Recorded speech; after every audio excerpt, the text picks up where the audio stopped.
tiada sekutu baginya. Wa asyhadu anna Muhammadan abduhu wa rasuluh.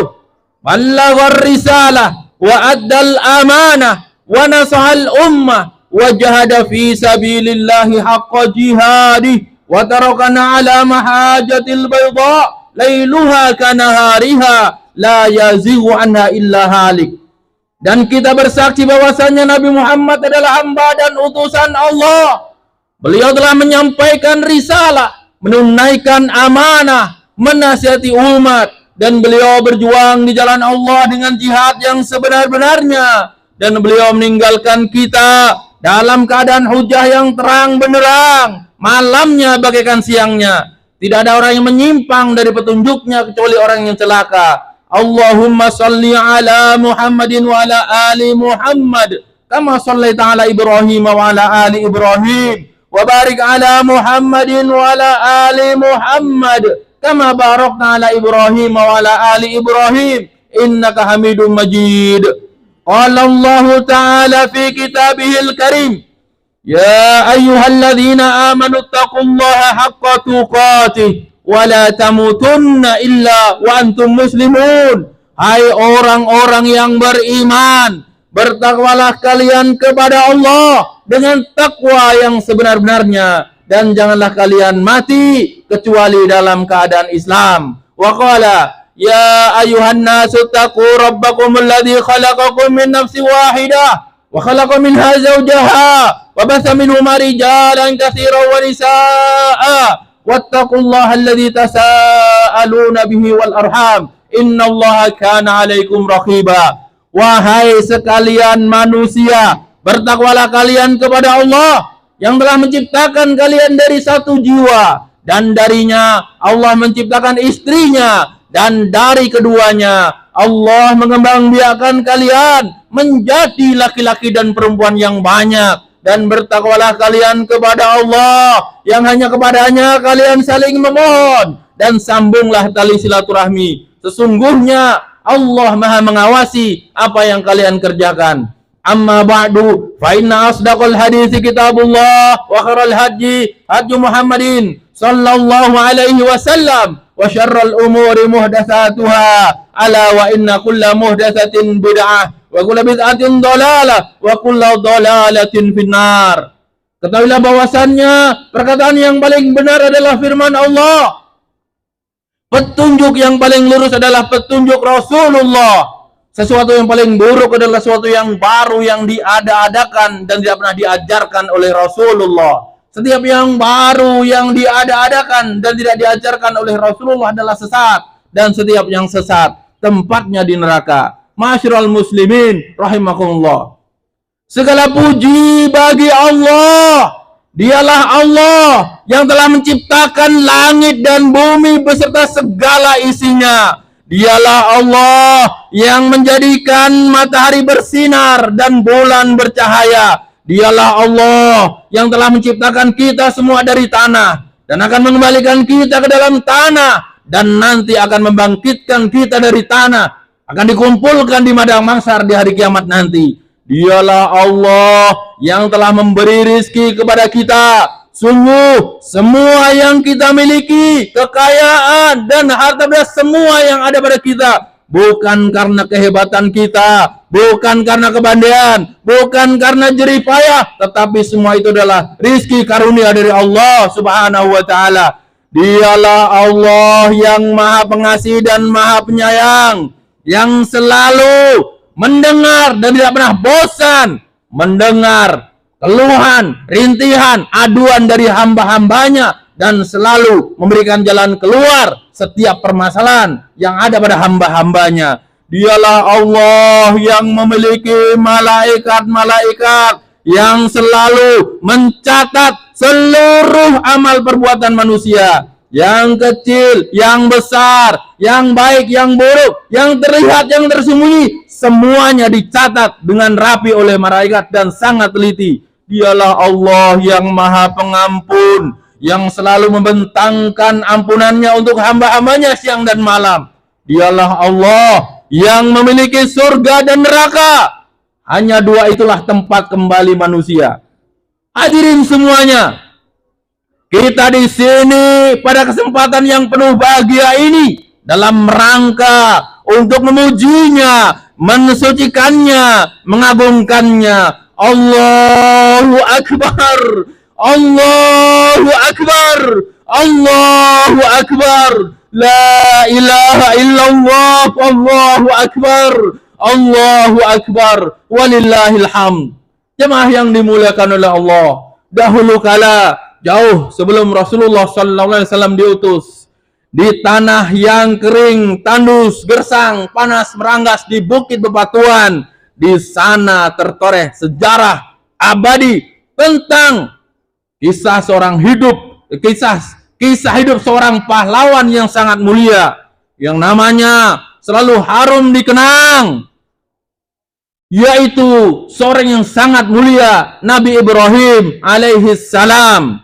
Perjalanan hidup yang panjang syarat dengan pelajaran yang sangat berharga. Maka dari itu, pada pagi yang berbahagia ini kita akan mengenang bagaimana perjalanan kehidupan Nabiullah Ibrahim alaihi salam, bagaimana beliau mendapat gelar Khalilullah, kekasih Allah, yaitu gelar yang sangat tinggi.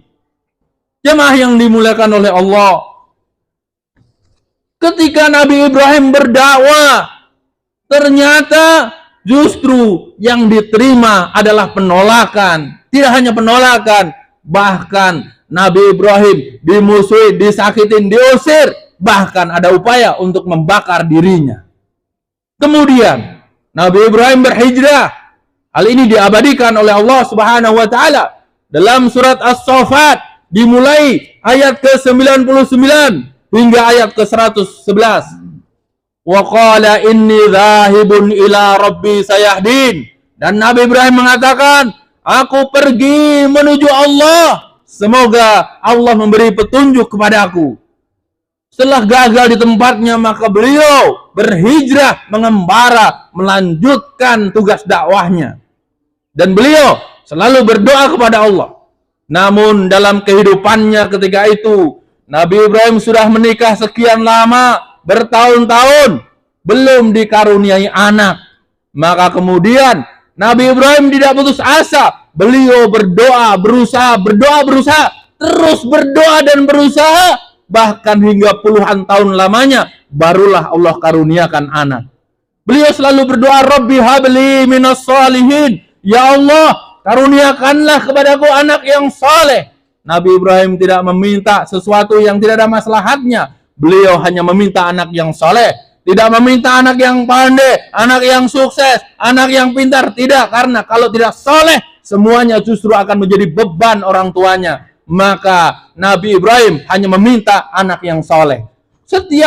Setelah puluhan tahun lamanya, baru Allah karuniakan dengan susah payah, yaitu seorang anak yang sangat mulia yang bernama Ismail. Kemudian Allah berfirman, fabasyarnahu bighulamin halim. Lalu kami berikan kabar gembira kepada Ibrahim akan seorang anak yang berhati yang sangat lembut. Allah juga berfirman, Nabi Ibrahim memuji Allah, alhamdulillahilladzi wahabali alal kibari Ismail wa Ishaq. Segala puji bagi Allah yang telah memberikan karunia kepadaku di usia tua, yaitu Ismail dan Ishak. Karena nanti setelah mendapat anak Ismail, kemudian Nabi Ibrahim dikasih karunia juga seorang anak bernama Ishak. Semuanya menjadi nabi. Ishak kemudian memiliki anak namanya Yakub. Yakub kemudian memiliki anak, semuanya orang-orang yang saleh, dan Yakublah cikal bakal dari Israel, yaitu Israel adalah nama Yakub yang berarti Abdullah. Kemudian anak-anaknya banyak menjadi nabi. Nabi Ibrahim diuji oleh Allah dengan berbagai macam ujian. Kemudian beliau sanggup memberikan pengorbanan sebagai bukti cintanya. Maka dari itu Nabi Ibrahim mendapat gelar Khalilullah. Setidaknya ada dua ujian yang sangat besar. Yang pertama, ketika anak yang ditunggu kehadirannya sekian puluh tahun, ketika sudah hadir istrinya hamil, lalu kemudian sekian lama terus melahirkan, ternyata setelah melahirkan itu, Nabi Ibrahim alaihissalam langsung mendapatkan perintah untuk melanjutkan pengembaraan, melanjutkan tugas dakwah, menyebarkan kebenaran di muka bumi. Baru saja anaknya lahir di tanah yang sangat tandus, gersang, tidak ada siapa-siapa. Tidak ada air, tidak ada bantuan. Nabi Ibrahim hendak pergi. Istrinya bertanya, "Wahai suamiku, apakah engkau tega meninggalkan kami dalam keadaan seperti ini?" Nabi Ibrahim sebagai manusia tidak mampu menjawabnya. Karena pasti tidak tega meninggalkan anak dan istrinya dalam kondisi seperti itu. Baru saja lahir anaknya. Istrinya bertanya lagi, "Wahai suamiku, apakah engkau tega meninggalkan kami dalam keadaan seperti ini?" Lagi-lagi Nabi Ibrahim tidak mampu menjawab. Namun istri yang salihah, istri yang takut, dekat kepada Allah dan taat kepada suami, kemudian merubah pertanyaannya, "Wahai suamiku, apakah engkau akan meninggalkan kami dalam keadaan seperti ini karena perintah Allah?" Maka suaminya menjawab, "Iya." Mendengar jawaban itu, istri yang mengatakan, "Pergilah wahai suamiku, karena Allah tidak akan menyia-nyiakan kami. Pergilah." Mengharap ridho Allah. Akhirnya Nabi Ibrahim pun pergi meninggalkan mereka. Sungguh ini ujian yang sangat berat. Ketika lama ingin mendapatkan anak, Allah karuniakan, Allah ingin menguji apakah Nabi Ibrahim masih tetap setia kepada Allah, hingga akhirnya diperintahkan untuk pergi. Sungguh berat. Namun apa yang terjadi? Dengan kesabaran mereka semua, ternyata akhirnya apa yang dilakukan oleh Hajar, yaitu istrinya, mencari air dan mencari bantuan, berjalan, berlari kecil dari Bukit Safa dan Marwa, berbolak-balik terus.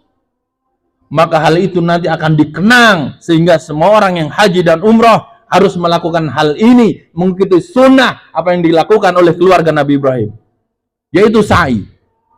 Selain itu ternyata ketika dia mencari air kemana-mana, Ismail kecil, kemudian di sampingnya muncullah mata air yang tidak disangka-sangka, sehingga dia bendung sedikit, kemudian dia katakan, "Zam-zam, berkumpullah, berkumpullah," hingga akhirnya muncullah air Zam-zam, yang mana air Zam-zam adalah air yang sangat diberkahi, air yang sangat bagus, paling bagus dari seluruh air di dunia, bahkan diminum oleh jutaan orang, tidak akan pernah habis. Masya Allah. Ini ujian yang pertama, Nabi Ibrahim telah lulus. Kemudian Ismail kecil, kemudian beranjak besar, menjadi anak yang sangat menyenangkan dipandang mata, dan anak yang sangat berbakti, anak yang soleh. Sehingga dia ketika sudah umur remaja, Nabi Ibrahim sangatlah cinta kepada anaknya ini. Wajar, manusiawi, dan itu seharusnya. Seorang ayah sangat mencintai anaknya. Maka Allah akan menguji apakah Nabi Ibrahim masih benar-benar cinta dan setia kepada Allah, atau lebih mencintai anaknya. Maka diberikanlah perintah, yang mana perintah ini perintah yang sangat berat, tidak mungkin semua orang akan sanggup, yaitu ketika Allah berfirman, "Falamma balagha ma'ahu sa'ya," hingga ketika usia Ismail itu sampai kepada masa dia bisa diajak untuk berusaha bersama-sama, qala Nabi Ibrahim mengatakan, "Ya bunayya, wahai anakku, inni ara fil manami anni azbahuka fanzur madza tara." Wahai anakku, aku mendapat perintah dalam mimpiku bahwa aku harus menyembelihmu. Bagaimana menurut pendapatmu? Orang yang sekarang mungkin tidak terfikir terhadap perintah seperti ini. Dan anak sekarang kita juga sudah bisa membayangkan apa jawabannya. Namun Ismail yang saleh menjawab, "Ya abati, wahai ayahku, if'al ma tu'mar," lakukan apa yang diperintahkan kepadamu wahai ayahku, kalau itu memang perintah Allah. "Satajiduni insyaallah minas sabirin." Insyaallah engkau akan mendapati aku termasuk orang-orang yang sabar. Maka Nabi Ibrahim pun menyiapkan alatnya untuk menyembelih anaknya. Betul-betul ujian yang sangat-sangat berat. Anak yang paling dicintainya diperintahkan oleh Allah untuk menyembelihnya. Maka untuk membuktikan cintanya kepada Allah, Nabi Ibrahim kemudian mengasah alatnya dengan setajam-tajamnya, dan kemudian Ismail kecil, dua-duanya pasrah kepada Allah, sudah dibaringkan di atas pelipisnya. Falamma aslama wa tallahu lil jabin, ketika keduanya telah pasrah dan Ismail telah dibaringkan di pelipisnya, hampir saja disembelih, Maka Allah berfirman, dipanggil, wahai Ibrahim, qad saddaqtar ru'ya, sungguh engkau telah membenarkan perintah dalam mimpi itu. Sesungguhnya demikianlah kami membalas orang-orang yang berbuat kebaikan. Sesungguhnya itu adalah ujian yang sangat besar yang nyata. Fafadainahu bidzibhin adzim, kemudian kami gantikan dengan sembelihan yang besar. Masya Allah, dengan kesabaran Nabi Ibrahim itu, kemudian diganti dengan kambing untuk disembelih, dan hal itu diabadikan sampai sekarang, sehingga di hari Idul Adha kita disunnahkan untuk berkurban, menyembelih binatang karena Allah. Jamaah sekalian, ini dua ujian yang sangat berat.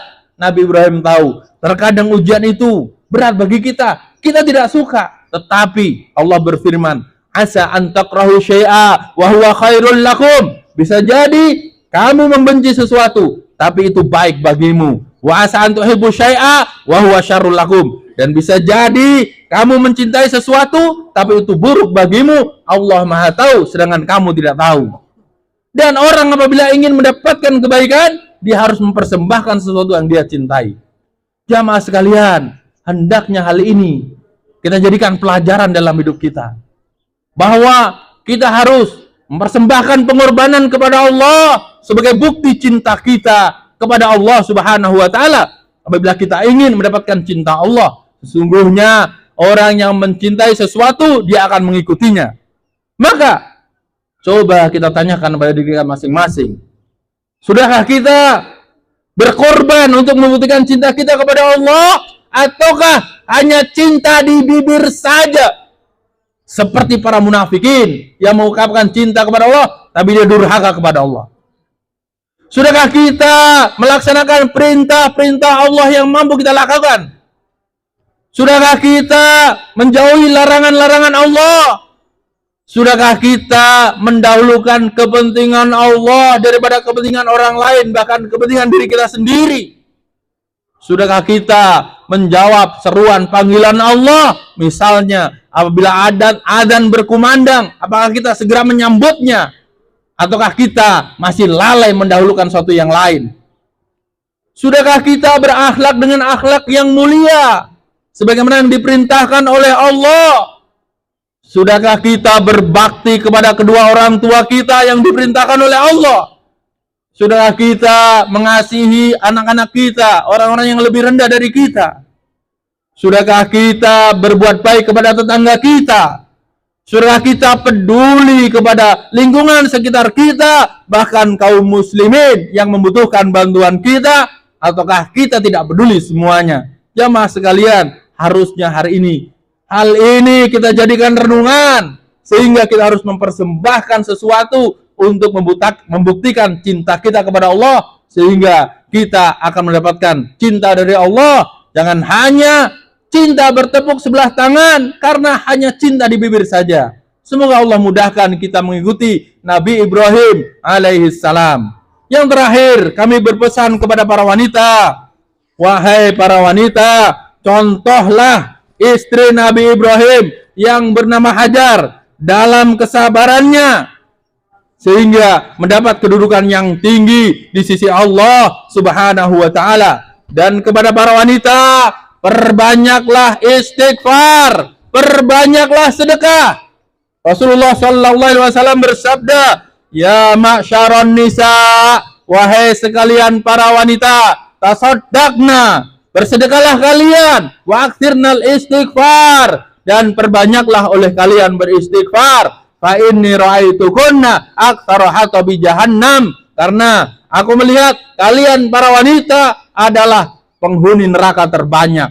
Maka ada wanita yang berdiri bertanya kepada Rasulullah, wahai Rasulullah, kenapa demikian? Maka Rasulullah menjawab, fa innakunna takfurnal ashir wa tukfirnal la'na, karena kalian para wanita banyak mengingkari kebaikan suami dan banyak mengumpat, banyak melakukan mengucapkan kata-kata yang tidak pantas. Maka saya berpesan kepada wanita lagi, jadilah wanita-wanita yang dipersilahkan oleh Allah Subhanahu wa taala untuk masuk surga dari pintu mana yang dia suka. Rasulullah sallallahu alaihi wasallam bersabda, "Idza shallatil mar'atu khamsaha wa shamat syahraha wa ata'at zawjaha wa hafizat farjaha qila laha udkhulil jannah min ayyi abwabin syi'ti. Barang siapa wanita apabila dia salat 5 waktunya, puasa pada bulannya, menjaga diri dan kehormatannya, kemudian mentaati suaminya, dikatakan kepadanya, masuklah kalian ke surga dari pintu mana yang kalian suka. Masya Allah. Akhirnya marilah kita mendudukkan hati kita, membuang semua keangkuhan dan ego dalam diri kita, merendahkan diri, menghadapkan wajah, jiwa dan raga kita di hadapan Allah. Kita berdoa memohon kepada Allah Subhanahu wa taala. Allahumma salli ala Muhammadin wa ala ali Muhammad kama sallaita ala Ibrahim wa ala ali Ibrahim wa barik ala Muhammadin wa ala ali Muhammad kama barakta ala Ibrahim wa ala ali Ibrahim innaka Hamidum Majid. Allahumma ighfir lil mu'minina wal mu'minat wal muslimina wal muslimat al ahya'i minhum wal amwat innaka sami'un qaribun mujibu da'wat ya qadiyal hajat. Ya Allah, ya Rabb kami, ampunilah dosa-dosa kami ya Allah. Kami selalu berbuat maksiat siang dan malam ya Allah. Kami melakukan hal-hal yang tidak berguna, bahkan kami kadang durhaka kepadamu ya Allah. Maka ampunilah kami ya Allah. Ampunilah kami ya Allah di hari yang mulia ini. Hapuslah kesalahan-kesalahan kami ya Allah. Allahumma ighfir lana dzunubana wa liwalidina warhamhum kama rabbawna shighara. Ya Allah, ampunilah pula dosa kedua orang tua kami ya Allah, terutama para ibu kami ya Allah. Mereka telah mengandung, merawat, mendidik dan membesarkan kami. Namun kami sering menyakiti. Kami tidak peduli, bahkan banyak yang durhaka kepada kedua orang tua ya Allah. Maka ampunilah mereka dan sayangilah mereka ya Allah. Kami tidak bisa membalas kebaikan mereka ya Allah. Hanya doa ini yang kami persembahkan ya Allah. Masukkanlah kami dan mereka ke dalam surgamu. Masukkanlah kami dan mereka ke dalam surgamu ya Allah. Jauhkanlah kami dan mereka dari nerakamu. Rabbana la tuzigh qulubana ba'da idh hadaitana wa hab lana min ladunka rahmah innaka antal wahhab. Ya Allah, janganlah engkau gelincirkan kami setelah engkau berikan petunjuk kepada kami ya Allah. Teguhkanlah iman kami. Allah mansur man nasraddin wa akhdhul man khadalal muslimin wa ahlik a'da'aka a'da'ad-din. Ya Allah, tolonglah kami dalam berusaha menegakkan agamamu ya Allah. Ya Allah, tolonglah kami dan saudara-saudara kami yang ada di Palestina ya Allah, terutama di Gaza ya Allah. Apabila kami sekarang bergembira, sedangkan mereka dalam keadaan susah bertambah payah ya Allah, tolonglah mereka ya Allah. Begitu juga saudara-saudara kami di seluruh bumi yang mereka sedang Engkau uji ya Allah. Bantulah mereka, mudahkanlah urusan mereka. Rabbana la tu'akhidna in nasina aw akhtana. Rabbana wa la tahmil alaina isran kama hamaltahu 'alal ladzina min qablina. Rabbana wa la tuhammilna ma la taqata lana bih. Wa'fu 'anna waghfir lana warhamna anta maulana fansurna 'alal qaumil kafirin. Wa salamun 'alal mursalin. Walhamdulillahi rabbil alamin. Wassalamu alaikum warahmatullahi wabarakatuh.